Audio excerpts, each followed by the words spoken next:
বন্ধুরা, আমি একটা নতুন রেসিপি নিয়ে চলে এসেছি। আমি পিঙ্কি। তোমরা আশা করছি সবাই ভালো আছো। দেখো, চলো বন্ধুরা, দেখো ডিমটাকে চারদিকে একটু করে কেটে নিয়েছি। দেখতেই পাচ্ছ তোমরা, যাতে এর মধ্যে নুনটা ঢোকে। এবার এর মধ্যে দেবো নুন একটু।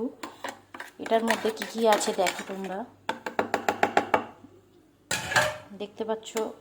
এটার মধ্যে আছে 1.5 চামচ সাদা সর্ষে, 1.5 চামচ কালো সর্ষে, আর একটু কাজু, আর আছে একটু টক দই ফ্যাটানো দিয়ে একটু নুন দিয়ে এটাকে মিক্সড করে নেব।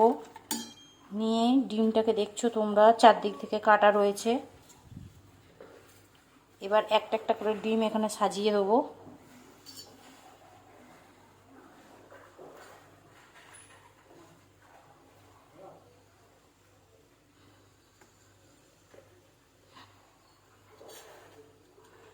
দেখতে পাচ্ছ, এবার ওপর দিয়ে একটু একটু করে এই ব্যাটারটা দিয়ে দেবো।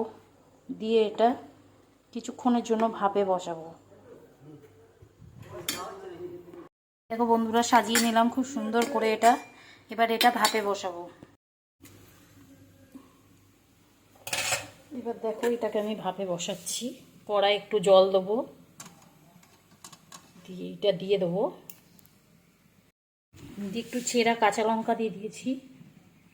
ওপর দিয়ে একটু সর্ষের তেল দিয়ে দিচ্ছি, যাতে এর গন্ধটা খুব সুন্দর হয়।